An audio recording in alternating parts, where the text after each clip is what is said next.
everyone. The front page of the New York Times is not the venue for discussing classified information. The White House podium is not the venue for discussing classified information. We are here today having this discussion because of an irresponsible, anonymous leak to the New York Times. There is no good scenario as a result of this New York Times report. Who's going to want to cooperate with the United States intelligence community? Who's going to want to be a source or an asset if they know that their identity could be disclosed? Which allies will want to share information with us if they know that some rogue intelligence officer can go splash that information on the front page of a major US newspaper? Specifically, there are two bad scenarios that emerge from this report. Number one, this report makes it more difficult to come to a consensus on this matter to verify intelligence. And number two, this level of controversy and discord plays directly into the hands of Russia and unfortunately serves their interests. Since before President Trump assumed office, damaging and oftentimes erroneous leaks seeking to undermine or delegitimize the duly elected president have been published. According to the DOJ, classified leaks surged in this administration. There were, under President Obama, just 39 on average criminal leak referrals. In this administration, we've seen 100 criminal leak referrals to the DOJ in 2017, 88 in 2018, and 104 on average per year. We have seen targeted leaks of classified information against this president, and it is irresponsible. Phone calls with foreign leaders, meetings with government officials, and now reports of alleged intelligence. Make no mistake, this damages our ability as a nation to collect intelligence. As the National Security Council noted just yesterday, to those government officials who betray the trust of the people of the United States by leaking classified information, your actions endanger our national security. The ODNI said the selective leaking of any classified information disrupts the vital interagency work to collect, assess, and mitigate threats and places our forces at risk. It is also, simply put, a crime. And finally, the CIA said this, that leaks compromise and disrupt the critical interagency work to collect, assess, and ascribe culpability. To the anonymous sources who leak classified information, you should know this. You may seek to undermine our president, but in fact, you undermine our country's safety and our country's security. And with that, I'll take questions. Kristen. Thank you, Kayleigh. When did White House officials first learn that this intelligence about Russian bounties existed? I will say this, the president was never briefed on this. This intelligence still has not been verified, and there's no consensus among the intelligence community. Does the president wish that he had been briefed sooner? I mean, today Joe Biden called it a dereliction of duty. This is a piece of intelligence information that had no consensus, has not been verified, still to this day has not been verified, and there are several intelligence agencies on the record noting that. You have the Department of Defense saying that they have no corroborating evidence to validate the recent allegations. The NSC allegations in recent press articles have not been verified or substantiated by the intelligence community. And the ODNI, we are still investigating the alleged intelligence referenced in recent media reportings, but that didn't stop the New York Times from putting it on the very first page of their newspaper and stopping us from getting to an ultimate conclusion and an ultimate place of having a consensus on the alleged intelligence. Darlene. Just one more question. If this intelligence does turn out to be true, is the president prepared to take some serious action against Russia and Russian President Vladimir Putin? The president has always taken tough, unadulterated action against Russia. We saw that there's no diplomatic presence on the west coast of our country of Russia because the president closed the consulates. We saw he expelled 60 Russian intelligence officers, sanctioned hundreds of targets, withdrew from the INF Treaty, the Open Skies Treaty, tried to halt Nord Stream, still trying to do that, impose visa sanctions, and many other actions. So make no mistake, this president is prepared to act and will always act in protecting our American troops. We saw in Syria and the strikes in 2018 that dozens of Russian mercenaries were killed. He will always act to protect American troops. That is indeed his track record. Darlene. There's a briefing, an intel briefing on the president's schedule today. Will this matter be part of his briefing this afternoon? The president has been briefed on what is unfortunately in the public domain because of the New York Times and the irresponsible leak. Yes, he has been briefed, but that does not change the fact that there is no consensus on this intelligence that still has yet to be verified. Yeah, Darlene? On another subject, Republican allies of the president like Kevin McCarthy and Lamar Alexander have said that it would be great if the president would wear a mask in public sometimes to set an example.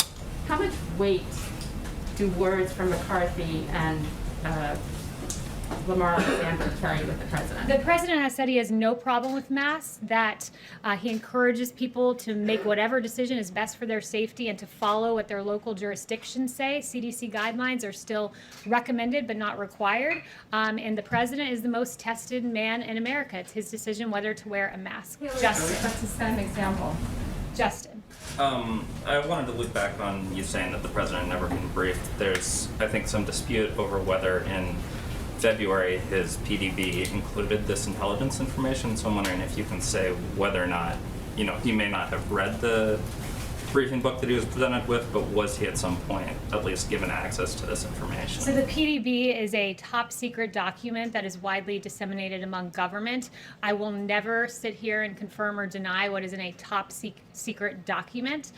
So I'll leave it at that. One thing I will say that is routine is when there is intelligence. I was speaking with some folks over in NSC about this earlier and some other folks around the White House. When we get intelligence verified or unverified, deemed credible or not credible, deemed consensus or no consensus, if that information in any way impinges upon the safety of our troops, that information goes to our troops on the ground and to our allies so they can take the appropriate measures. What is briefed up to the president in this case was not the case, was never briefed to the president of the United States because there was no consensus. What is briefed to the president is when there's a strategic decision to be made. So in this case, if there was a strategic decision to be made vis-a-vis Russia, those are the kind of things that are briefed to the president when they're deemed credible.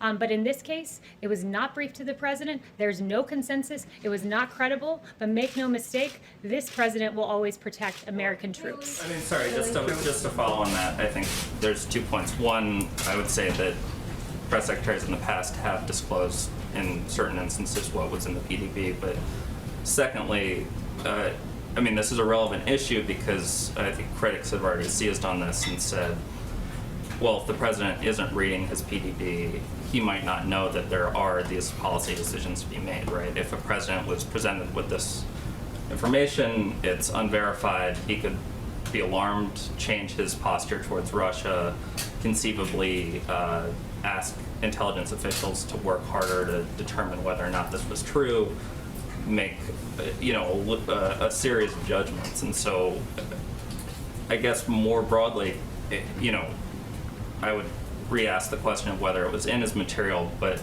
ask you maybe to defend why the president isn't necessarily reading his PDB when there are these types of issues that could arise. The president does read, and he also consumes intelligence verbally. This president, I'll tell you, is the most informed person on planet Earth when it comes to the threats that we face. You have Ambassador O'Brien, who sees him in person twice a day, who sometimes takes the upwards of half a dozen calls with this president. He's constantly being informed and briefed on intelligence matters. But I'm not going to allow the New York Times to dictate when we give top secret information and don't give top secret information. That's an untenable proposition. Well, there then. Yes. Emerald. Thanks, Kayleigh. Does the White House have any comment on Bruce Orr testifying before the Senate Judiciary Committee on the Hill today? So no comment on that specifically, but what I would say more generally is that what Bruce Orr and others in the Obama-era government have to answer for is quite substantial. When you had a dossier full of lies weaponized against this president, Bruce Orr's wife, of course, being involved in the creation of that dossier, which was funded by the Democrat National Committee and in coordination with the Hillary Clinton campaign, and was used to spy on the Trump campaign to be the basis for 2 FISA warrants to launch a 3-year investigation into Russia collusion that ultimately ended in an exoneration of this president and an immense waste of taxpayer dollars.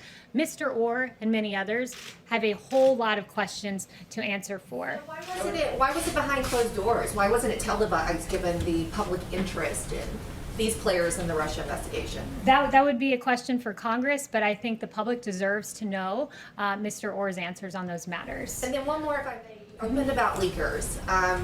Democrat lawmakers are calling for a briefing from intelligence officials. They aren't satisfied with the White House personnel today. Is there a concern to brief Democratic lawmakers, especially Adam Schiff, giving the leaks out of his committee? Look, I mean, I think that Democrats should come forward in good faith. And if anyone has politicized intelligence, we've had the New York Times acting entirely irresponsibly, and you have the Democrat Party politicizing this information, which I think is absolutely disgraceful. Elena. Hi, yes, thank you, Kelly. Senate Majority Leader Mitch McConnell said today that Russia should, quote, absolutely not, unquote, be allowed back into the G7. Does President Trump agree with Mitch McConnell? Look, I haven't spoken to him on that matter. The president believes that we have to have diplomatic relations with the top economies of the world, but there's been no one that's been tougher on Russia than this president. I went through several of those actions. And also, I would note that when it comes to acting on viable, actionable, credible intelligence, there has been no one who has acted more forcefully than this president. He has a track record of that. He has made protecting our American troops overseas his highest and strongest priority. As you know, Soleimani was responsible for the deaths of 600 Americans and thousands maimed from, quote, explosively formed penetrators, other improvised explosive devices, improvised rocket-assisted munitions, rockets, mortars, rocket-propelled grenades, small arms, snipers, and other attacks in Iraq. This is what Soleimani did to our American troops. You had President Bush, who declined to strike Soleimani, who was, quote, in the crosshairs, according to the New York Times. You had Obama Biden, who, quote, never made an effort to strike Soleimani.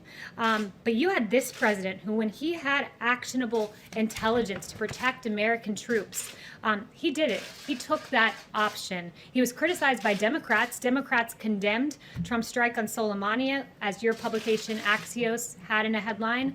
NBC said Democrats demand answers on Soleimani killing. Politico top Democrats blast Trump's false justification for Soleimani killing. And The Atlantic asked, why kill Soleimani now? We removed Soleimani from the battlefield. President Trump did to protect our American troops based on credible intelligence. He did the same with al-Baghdadi, who was responsible for 300 public beheadings, who killed thousands of captured prisoners of war. When this president had actionable intelligence, he took action, criticized by Democrats for it, but that's what this president does. He acts in defense of our American troops. Sorry, David. just a follow-up there. You said it was targeted leaking in the New York Times. Who's doing the targeting and why are they doing it? It's a great question, but these are rogue intelligence officers who are imperiling our troops' lives. We will not be able to get, very likely not be able to get a consensus on this intelligence because of what was leaked to the New York Times. And you have both the NSC, ODNI, and CIA all noting what damage this leaks does, not just to the safety of our troops, which is paramount, but to the ability of the United States to aggregate information from our allies and have assets and get this valuable information. So who's doing it? It's Members of the IC are going after Trump, is that what you're saying? It very possibly could be. And if that's the case, it is absolutely despicable. Kelly? Yes. On that note, is the Trump administration doing anything or taking any action like an audit of the IC, or what steps are you planning on taking to try to find the source of the leaks? Well, make no mistake, the DOJ has done several criminal leak referrals, 120 in 2017, 88 in 2018, 104 on average per year under President Trump. So we do take those steps. And we do have a president who ultimately, when it comes down to the safety of our troops, he doesn't take impulsive action, he takes deliberate action. And we saw that in the killing of Soleimani and the killing of al-Baghdadi and the protecting of our troops. And at the same time, when you had Iran who shot down a drone, he chose not to strike back in that instance. He chose to protect civilians, to protect our troops. It was the measured response, it was the proportionate response. And ultimately, the ultimate way to protect American troops is to not get into needless foreign wars. This president is on record for decades and decades and decades opposing foreign wars. And Iraq is a great example, nearly 2-decade war. You have this president who, when Washington was unanimous in saying, we're going into Iraq, this president said, no, that's not the right decision. He's wound down our troop presence in Afghanistan and Iraq, and he's ultimately protected American troops and kept this country safe. And this president has a very strong foreign policy record to be incredibly proud of. Thank you. We will make America great again.